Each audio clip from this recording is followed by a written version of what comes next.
Hi, this is Andrew, and this is Keen On, the daily now.tv chat show with some of the world's leading thinkers and writers.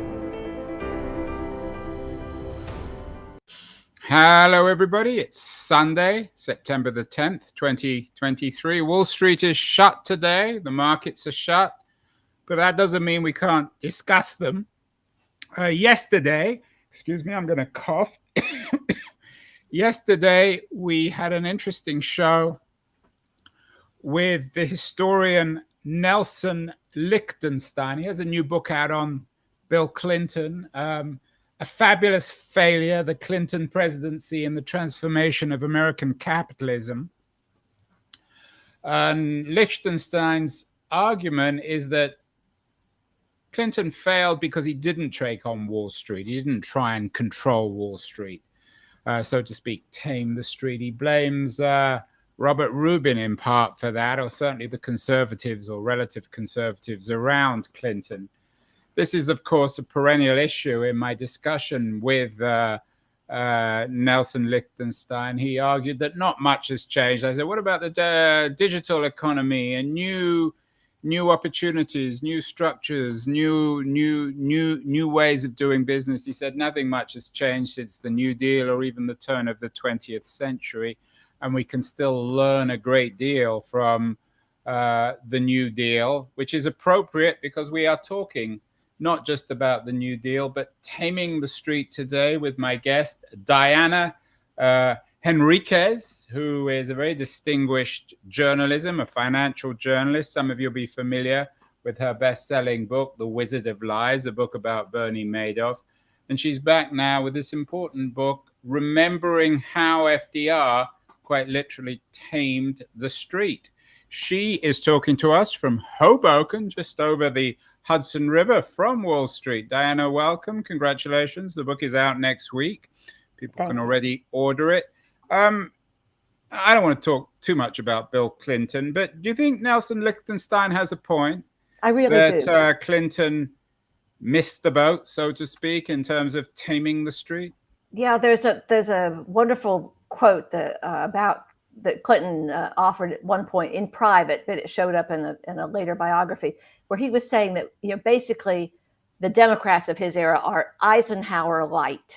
They were Republicans of the Eisenhower ilk in their dealings with business. And this isn't a novel phenomenon. The Democrats of Franklin Roosevelt's day were divided among those who were progressive and determined to render Wall Street and capitalism safer for ordinary Americans, and those who opposed any form of federal regulation for Wall Street in the Democratic Party. So there's long been this divide among Democrats. I agree with Nelson that it became especially consequential in the Clinton years. And I think one of the turning points for the relevancy of the regulatory machine that we got from the New Deal came in its neglect under Clinton. So I heartily endorse what Nelson has to say, and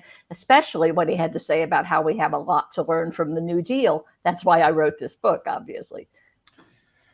Your book is not a dry academic book. It brings the late 20s and early 30s to life. Remind our viewers, our listeners, Diana, unfortunately not everyone is as well versed in history as you are. Remind us of the America that FDR came to power in. Well, FDR came of age in the 1920s. And, the Hollywood image of the 1920s, a jazz age America, is rose-colored glasses. It was, for the average American, a time of strife and struggle. While it's true the economy grew very strongly in the years after World War I, it was an extremely lopsided prosperity, one that left behind enormous swaths of laboring Americans. Millions of jobs were wiped out by modernization, automation, Millions more were wiped out by changed consumer demands. So looking back on the 1920s as some kind of golden age of prosperous economy is just flat out wrong. In fact, if it hadn't been for a last minute surge in crazy lending on Wall Street, we probably would have had the 1929 crash 2 years earlier. It was bad enough when we had it. It started in late October 1929. My book opens on the first major day of that crash. And it shocked the nation in a way that it's hard to replicate now. But it was a moment of terror. I mean, the markets of the day moved very slowly by our calculations, obviously, or you can look at your Apple Watch and find out what your stock is trading at. But for the people in 1929, these were the most modern, automated, incredibly competent markets anybody had ever seen. And the crash of 1929 just leveled them, left them almost unable to function. Would it be fair to say a couple of thoughts, Diana? Firstly, it's always easy, of course, to compare then with now. Yeah. But one equivalent might be, obviously, there was a great deal of inequality back in the 20s, as there is today in the 2020s. But one equivalence might be that it was a lopsided economy in the sense that the boom of the 20s was driven by the automotive sector, which at that point was, of course, high tech, in the same way as the boom of, if there is a boom of the 2020s, or certainly the prosperity of the 2020s, is driven by computer technology, digital technology. Are there equivalents in that sense? I think there is to a great degree. Obviously, the automotive industry was the heart and soul of the American economy in the 20s, providing a great engine of new growth and power. But railroads remained a significant piece of the economy. Textiles were employed probably more American workers than any other sector. And these were very low-wage jobs in the textile field. So it was a more diverse economy than just the automobile. But certainly, if you look at what on the margin was being added that was new, it was the automobile. And then towards the end of that period, Andrew, of course, the darling of technology, Radio Corporation of America, radio started to come online in the late 1920s, and the sale of radio sets for your living room, which was unheard of prior to that day, became a new driver of consumer spending. And ironically enough, of course, it was technology that FDR was able personally or politically to take advantage of. You know that the market crashed in 1929. Everyone knows that. But it crashed several times. The most brutal crashes were in, 1930 or 1931? Yes. I mean, some Wall Street veterans refer to that period from November of 1929 to April of 1930 as the dead cat bounce. You know, the cat was dead, but nevertheless, it bounced up a bit until April, regained about half of its losses in the October-November crash. But then from that recovery point in April 1930, it descended almost steadily until July of 1932. And by the time it hit that nadir, it had wiped out nearly 90% of the market value on the day before the October 29 crash. So it was a degree of loss that we've never seen anything like in this country's history. So remind us, Diana, of the politics of the time. Herbert Hoover was president. Yes, a man who history has not treated particularly kindly. We just did a show about Richard Nixon, another figure not well treated by history. Perhaps Hoover is a little bit more innocent than Nixon. And then, of course, there is the great FDR, who at that point wasn't so great. So remind us of the politics. Sure. and when and how FDR came to power. Sure, and they were fascinating politics. The 1920s were a Republican decade, almost wall to wall. They opened with the election of Warren Harding in 1920. That was the first election in which women were allowed to vote. Harding was elected, died in office, leaving in power Calvin Coolidge, even more conservative than Harding. But conservative in a 19th century sense. In a very Victorian way, yes, conservative in that Penny pinching. He saw a very constrained role for government in the life of the country. He was adamantly opposed to organized labor, adamantly. He felt that the business of America was business, and government's job was to get out of the way and let business do whatever it needed to do to produce prosperity. And that mentality, which of course obtained during Coolidge's 2 terms, was embraced to a large degree by Herbert Hoover. You're right that maybe he has been a little bit more condemned than he should have been, because at the time the Depression began to slide in 1930, Hoover insisted on doing far more than his conservative Republican brethren believed he should. Now, what he was doing was woefully inadequate to the need at that time. But he still did display a belief that, well, government's got to do something. But to be fair to Coolidge, Diana, he was ambivalent at best about the stock market hysteria. He was very nervous. I remember we did a couple of shows on Coolidge with biographers. When he left office, he was very nervous about this boom. He didn't see it as being supported by any sort of foundational economics. He was nervous about it, and actually in his private papers, Herbert Hoover was too. Earlier in Coolidge's administration, Hoover, who was Secretary of Commerce for Coolidge, was outraged by the speculation, the lending that was financing so much of this hot money on Wall Street, and tried to cool those jets before he even became president. So he as well was skeptical about this Wall Street hysteria that was going on, but he just did not feel that there was any lever that government had in its hand that could change anything. And so he tried to talk it down. He, poo-pooed speculation, urged people to, save their money wisely and stay out of this crazy circus casino that was going on downtown. Now, in 29, that tension finally breaks. Bankers have been defying both the Federal Reserve and the president to continue to lend to finance speculation on Wall Street.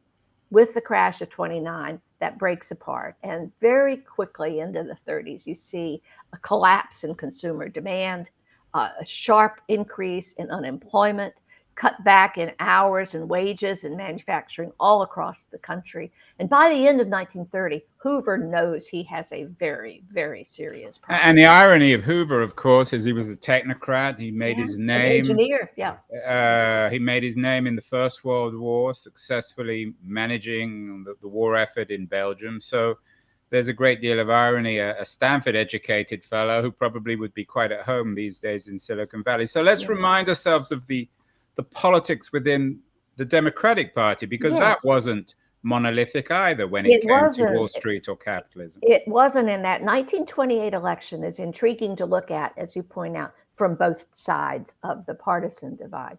It was in 1928, it was just a given that Hoover was going to win. I mean, there was just no way he could lose. He was running against a quixotic figure in New York City history. And New York State history, former New York Governor Al Smith. Catholic, of course. Catholic and anti-prohibition. He was a wet, as they say. He favored the repeal of prohibition, and he was Catholic. He was extremely parochial, Andrew. I don't think before he started to run for president, he rarely even left the environs of New York City. His theme he was a rather song on colorful the campaign figure, wasn't he, Diana? He entertaining, good sense of humor. He did, although his relationship with Roosevelt, which I unfold in the book, was troubling and did not did not speak very well about his personal loyalty, but he was the nominee for the Democrats. He was going to run to repeal prohibition, hoping for a lot of support from the cities, immigrant populations that hated prohibition. And he was going to face Protestant rural opposition that would be loyal to Hoover. So what's going to happen in New York State? He's stepping down as New York State governor to run for president. He recruited a young former state senator, vice presidential candidate in the unsuccessful Democratic run in 1920, named Franklin D. Roosevelt. He recruited him to run for governor of New York in this GOP landslide year. Roosevelt was reluctant to run. He had been stricken with polio in 1921 and was still recovering and hoping that he would be able to walk again. He never was, but he was reluctant to return to campaigning. But Al Smith prevailed on him to do it. And in that epic election, Al Smith lost by a landslide. He failed to even carry his home state of New York. But in the wee hours of the day after the election, when the upstate returns began to come in, Franklin Roosevelt squeezed out a win by less than 26,000 votes. Let's just remind ourselves of this man, Franklin Roosevelt. We've done many shows on him. One with Jonathan Darman, one of his many biographers, who argued that it was the experience of polio that transformed him into a historic leader. Tell us about your reading of FDR in the 20s and early 30s before he came to power. What were his politics? It's never clear. I mean, one of his great strengths, but also the frustrations of FDR, is it's sometimes hard to put your finger on it. He wasn't an ideologue, and we don't have a way of thinking about politicians today that does not involve ideology. He was a pragmatist. He was an idealistic realist, but he wasn't committed to one set of ironclad principles that he would apply regardless of the circumstances. He was facing, when he was running for office in 32, he was facing an unprecedented degree of hardship in this country, and he knew nobody had the answers. If they had the answers, they already would have come up with them. So it was clear to him that he had to think outside the box, to think in innovative and experimental ways. So we're frustrated by Roosevelt. I think that we can't put him in a nice, tidy, progressive, democratic, liberal box. He did some things that were quite liberal and quite progressive. On the other hand, he failed to confront the Jim Crow segregation in the South.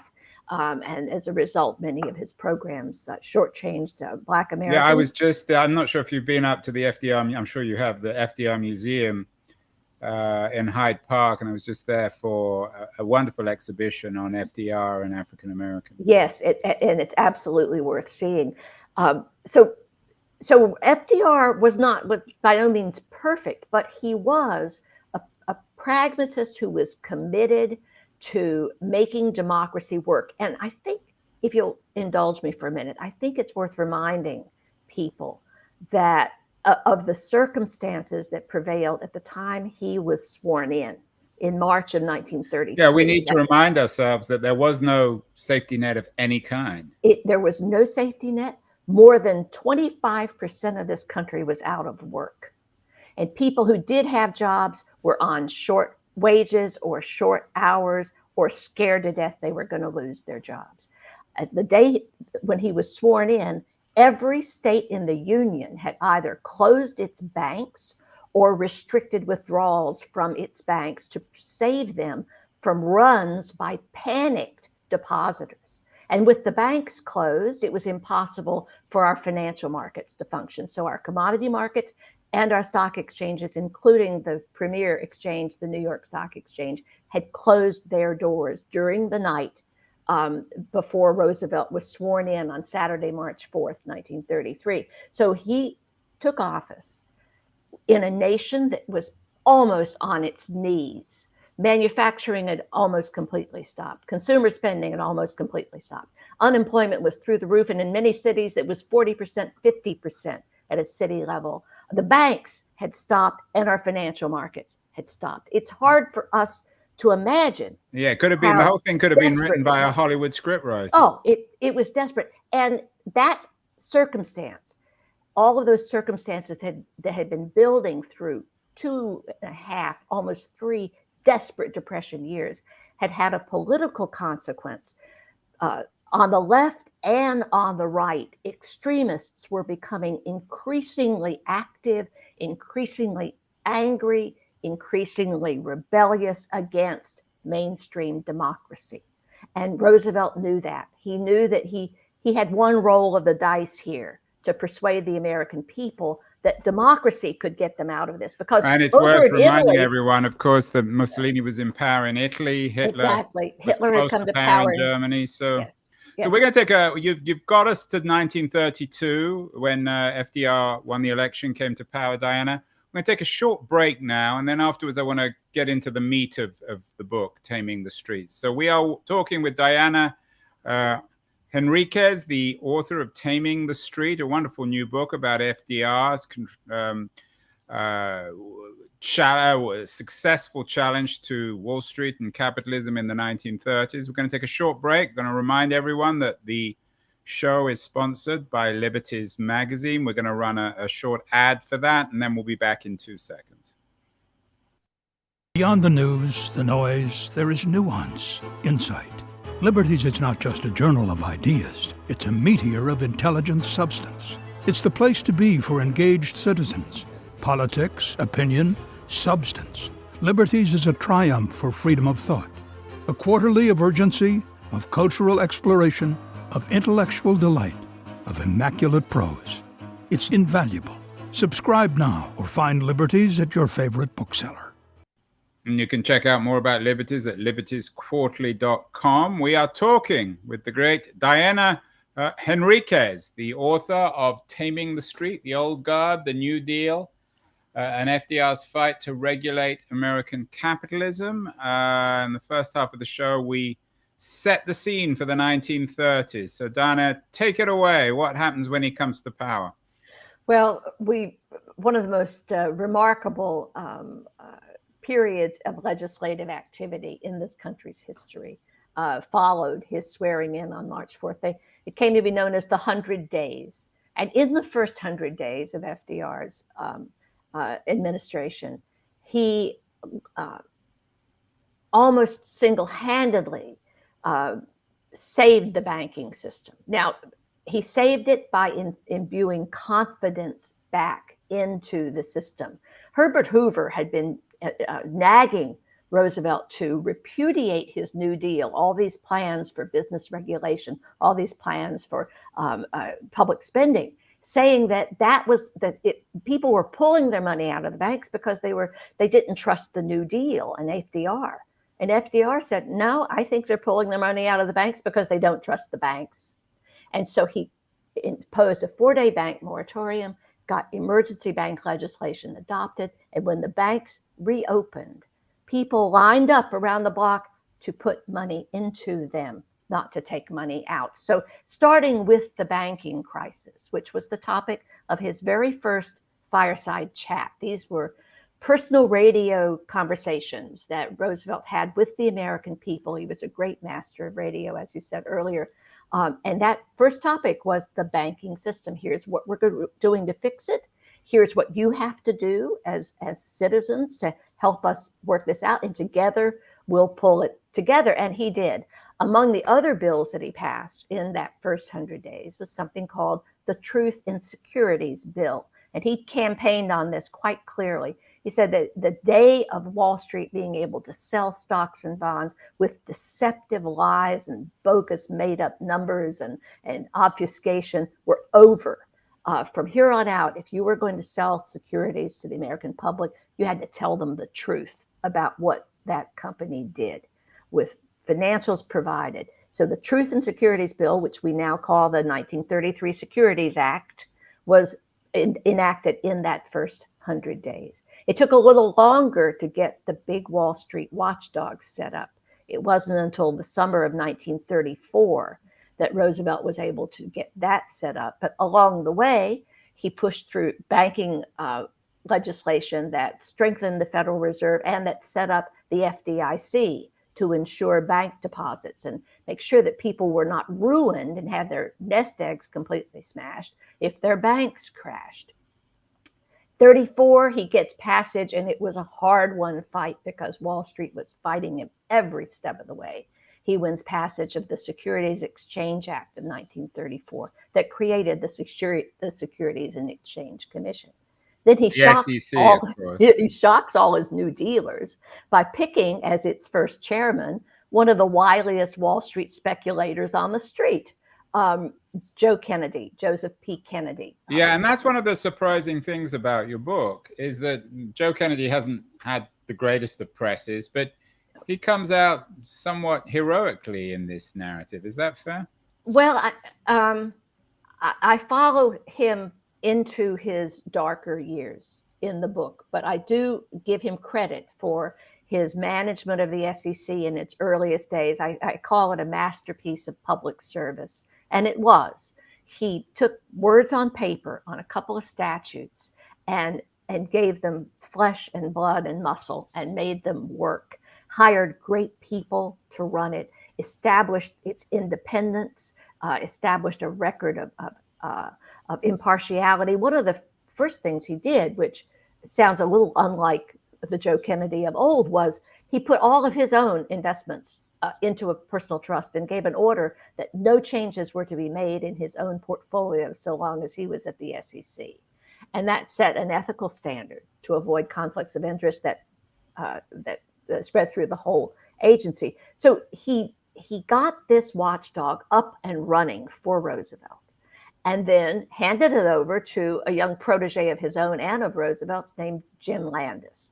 Now, James Landis was a law professor from Harvard and a very brainy guy, but lacked Kennedy's diplomacy, lacked his charm, his skill at mollifying Wall Street. And that period under Landis became more of a rule writing, technologically focused period. But after Landis left to go back to academia, Roosevelt defied Wall Street and picked as the third chairman of the SEC William O. Douglas, who went on to serve on our Supreme Court as the longest serving Supreme Court justice. But most people, he served on the Supreme Court for so long, most people never knew what it was he did that prompted FDR. Right. So Douglas and Kennedy come out of this looking pretty good. We did a show with Derek Liebart. I'm sure you're familiar with his work. He just wrote a book about FDR's 4 key lieutenants, also touching on Eleanor Roosevelt.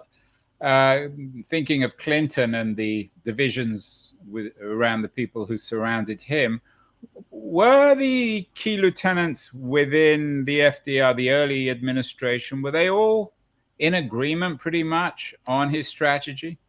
They were not. And that's why it was so important that the people he named to the SEC were as persuasive, as competent, and as aggressive as they were.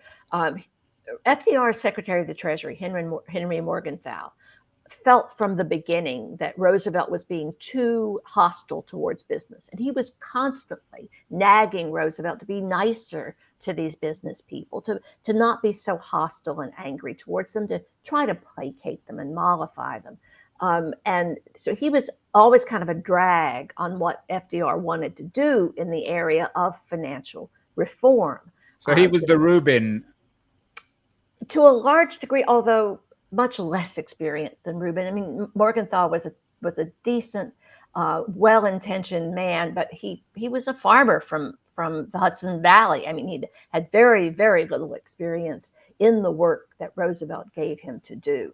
Kennedy himself, although he started out as an avid reformer, an avid regulator, later became more nervous about the role of regulation and began to shape shift a little bit and edge away, mostly on fiscal matters, though, Andrew. More, he wanted a balanced budget. He wanted, less deficit spending. He kind of left the SEC alone. In fact, it was his baby, and he tried to protect it. as a watchdog. So there were always tugs and pushes and pulls. So it fell to the men and women at the SEC to make sure that they were keeping their fences mended, that they were, and Douglas was especially adept at this, that they were maintaining relationships in Congress that could help protect them. And FDR did them the greatest favor of all. I mean, Kennedy, Landis, and Douglas all had walk-in privileges at the Oval Office. Roosevelt followed what was happening in their agency.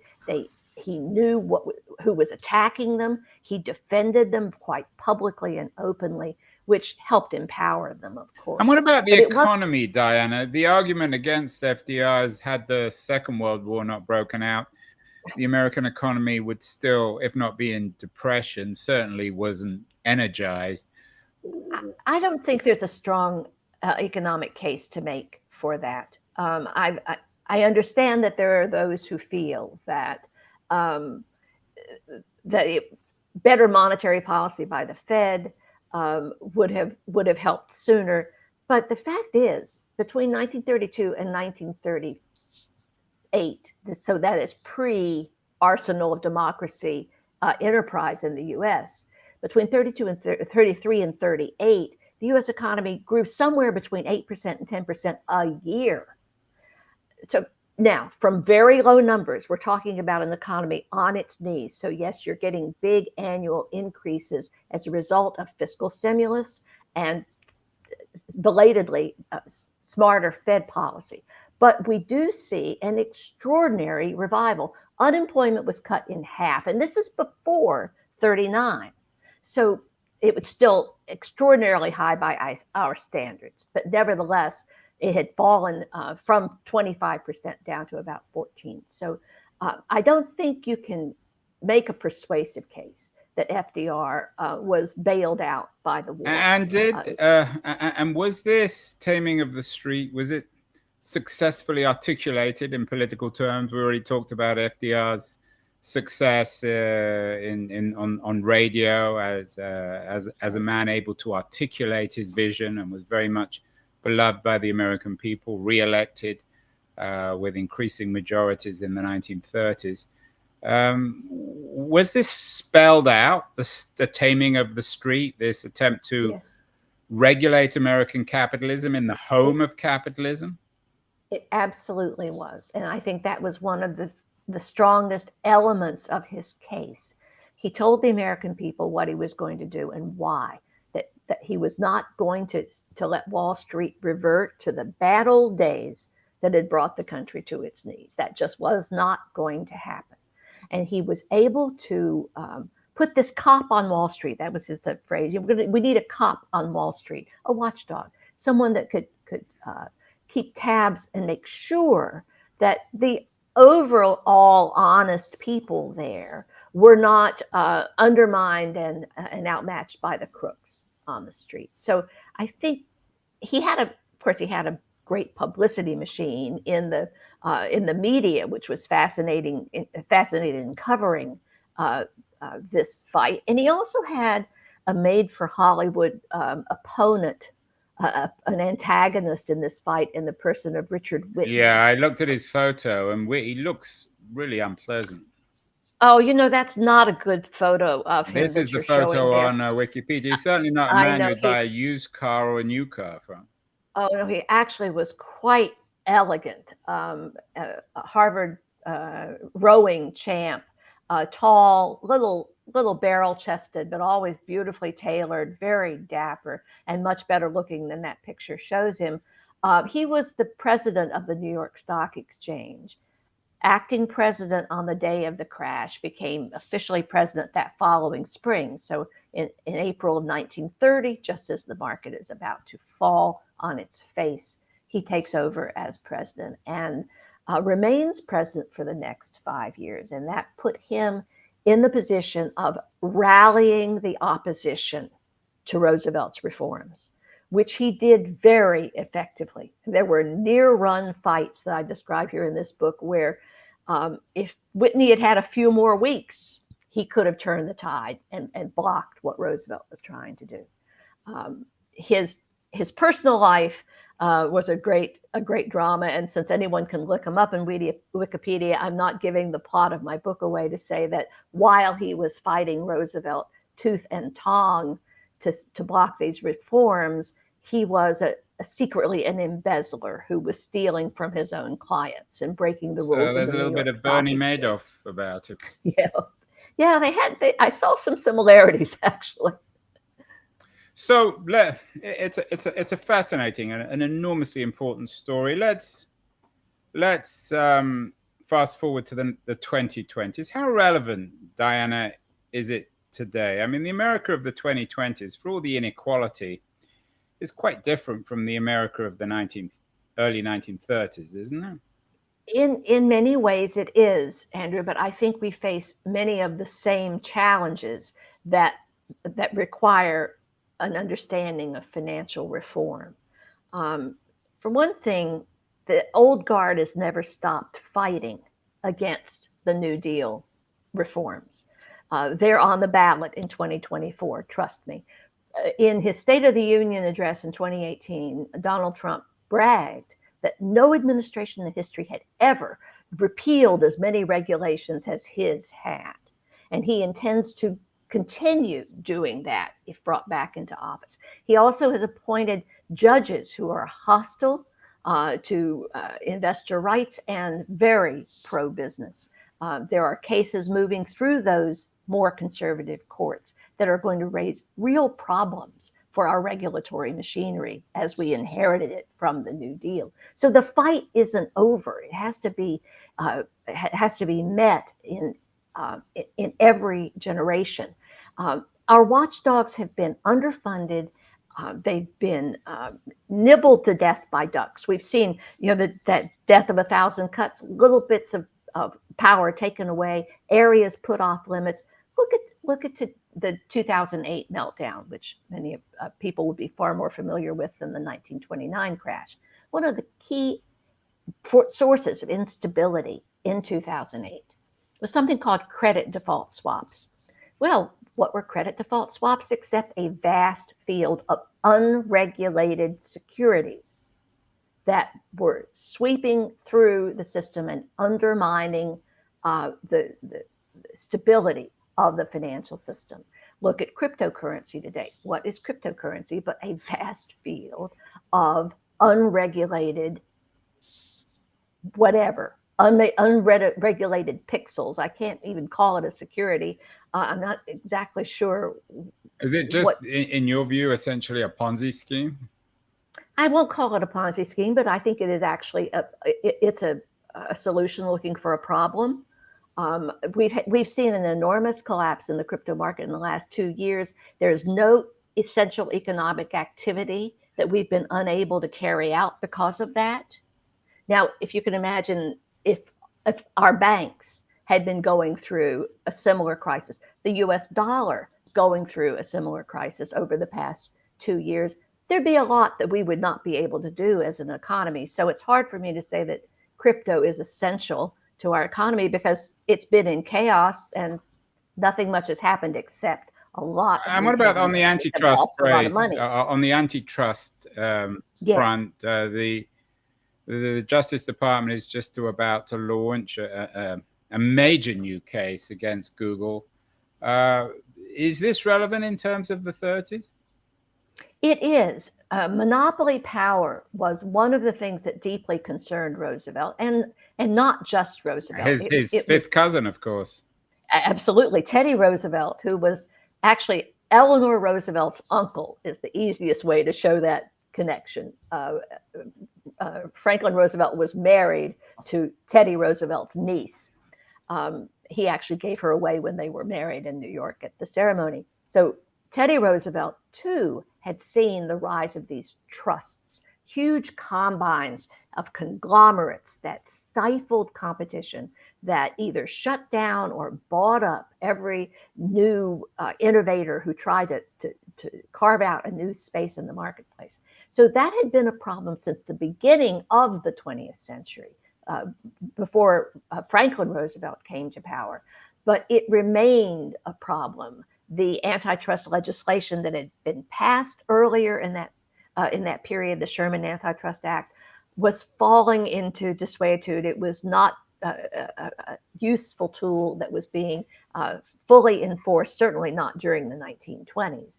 So when Franklin Roosevelt came in, he faced this increasingly concentrated economy, and he just felt in his soul that this was not healthy, that attention needed to be paid to how to keep the markets competitive.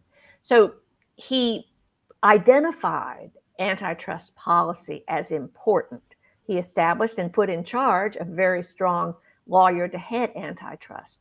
But of all of the financial initiatives that FDR brought on board, that's the one that suffered most from the war. Let's end with politics. We've done many shows on the relevance or irrelevance, both from conservatives and the left, progressives on the New Deal. We did one with Michael Tomasky.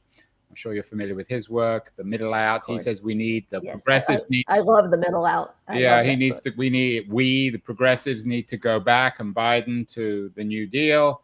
And there was an interesting op-ed in the FT this morning by Rana Faruha, has been on the show, about even America's new right is beginning to discover anti-capitalism.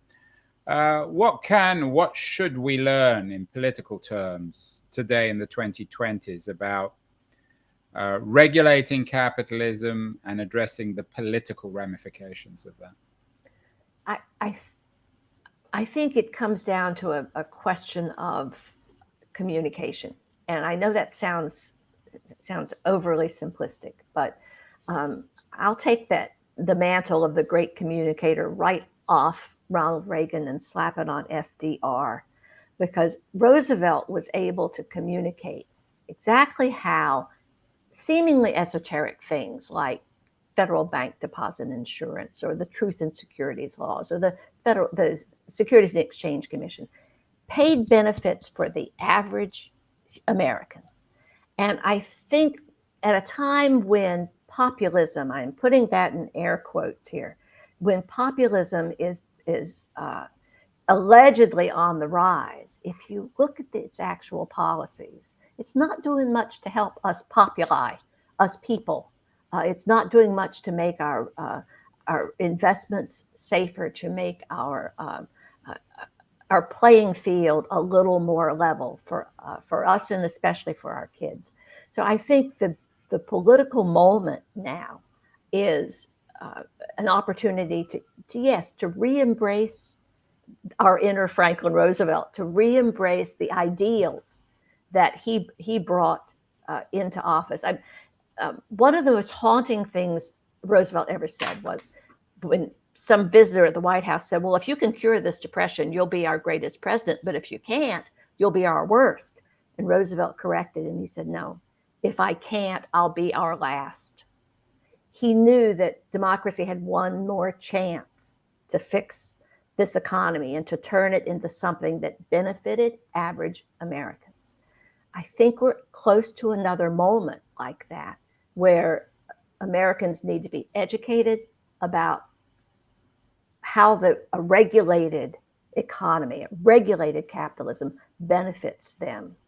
And Washington needs to get smarter about how it conducts that regulation. So I think it's a topic that is critically important. You've heard people say, and I have too, Andrew, that democracy is on the ballot in 2024. And in a way, I'm saying the same thing when I say financial regulation is on the ballot in 2024, because Roosevelt understood that you could not have a strong democracy with broad public support if you did not also have well-regulated, fair markets in a fair economy. So he saw them as two wheels holding up, two struts holding up an important concept of popular democracy. So I think we need to become smarter about how important our financial regulations, the New Deal reforms that we've lived under for so long, we take them for granted now, how much they have sustained the working and middle class, and how much they're under threat today, and what we need to do to protect them.